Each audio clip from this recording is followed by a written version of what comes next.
If we believe more in modern medicine, am I committing kufr because I am not having full faith in the words of the Prophet? The question posed by the brother is that our beloved Prophet has many hadiths talking about the medicines.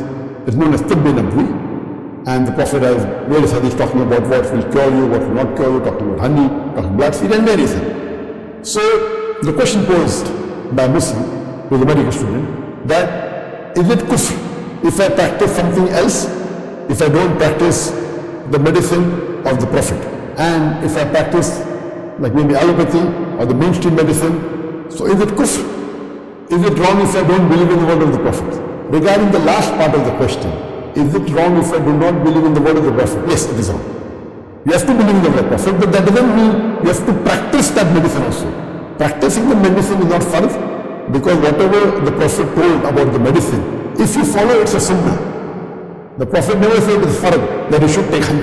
The Prophet spoke about the benefits of honey, the benefit of black seed, that in this there is cure for every disease except death. But that doesn't mean it's a farz. It is sunnah. It's sunnah al-muqadah. Prophet spoke about the miswak, that if you use the siwak, and the Prophet said, if it wasn't too difficult, I would have made it farz for every Muslim to use the siwak before every salah. But he didn't do it. So using siwak is sunnah. So whatever the Prophet recommended, whether it is Tibb Nabwi, whether it is cupping, whether it's honey, whether it's black seed, all these are sunnah. It's not a farz. It's not farz to do it. So that you cannot say what the Prophet said is wrong. That is wrong.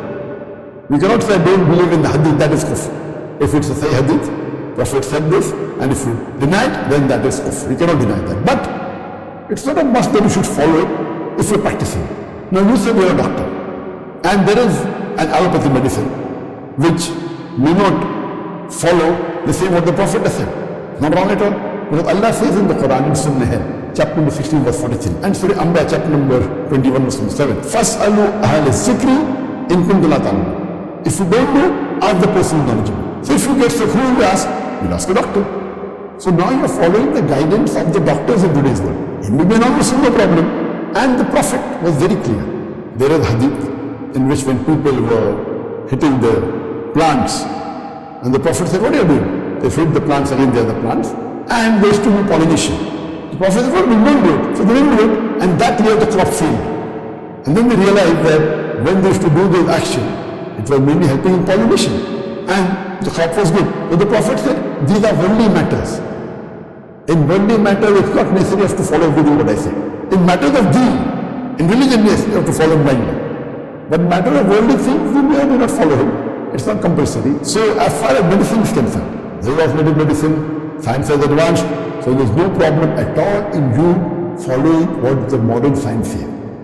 But that doesn't mean you have to disagree with the Sahih Hadith in which the Prophet has given treatment. You can also use that. You can do both together. So if you practice general medicine or practice allopathy medicine, which is not the same as Tibb Nabwi, there is no harm at all. You will not do your sin. But say to you, don't criticize the Hadith in which the Prophet has spoken regarding the cure for many of the diseases. Hope that's the question.